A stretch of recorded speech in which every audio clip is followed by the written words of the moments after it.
I woke to the sound of a car backfiring, or maybe a gunshot.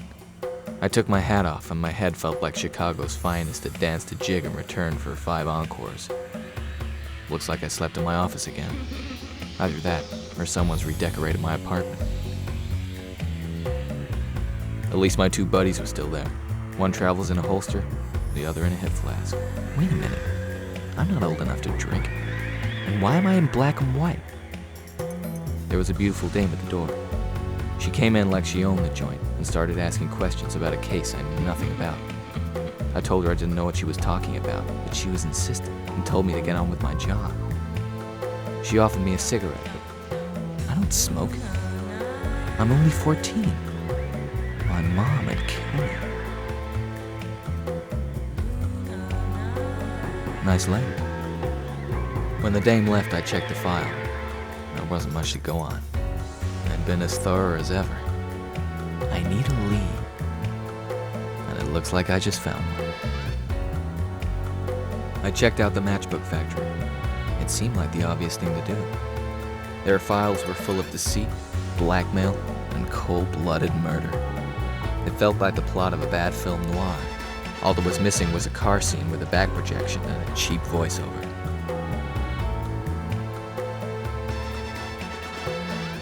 I went down to the boathouse on a hunch. I hadn't been here since the Reverend Colonel got himself a concrete overcoat. I knew instinctively where the light switch was. They always put them on the wall by the door so people don't fall in the water. But something in the place didn't smell right, like good whiskey on the breath of a drunk. I got the feeling I was missing something. Someone took a pot shot, and before I could return the favor, they disappeared. But they left their calling card on the sidewalk. The broad cigarette lighter. Clue number 2. I drove to the Broad's house. It was easy enough to get in. The door was already open.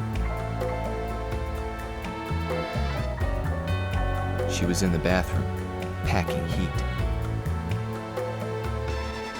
I watched her undress.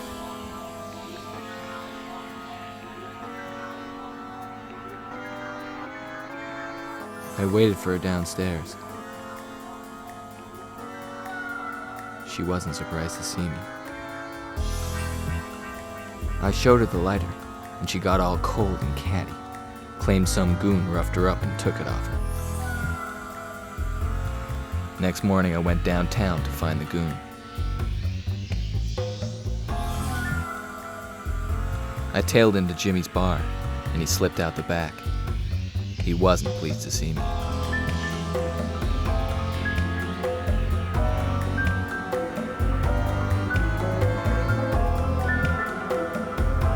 Ow.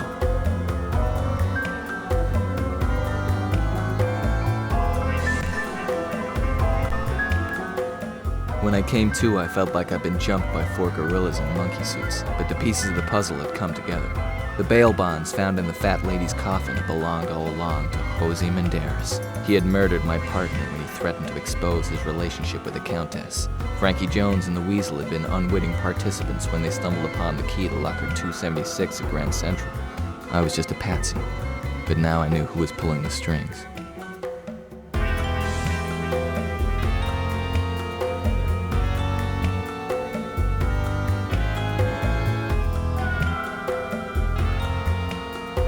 She pulled a gun, and I had to put her down. Only when I saw the body did I realize my mistake. She had killed the goon, and I had killed her. Her last words were, "Send her left," and I still had no idea what she was talking about.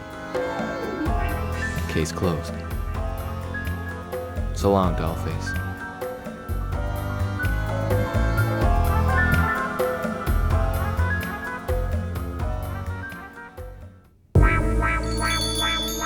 I woke to the sound of a car backfiring, or maybe a gunshot.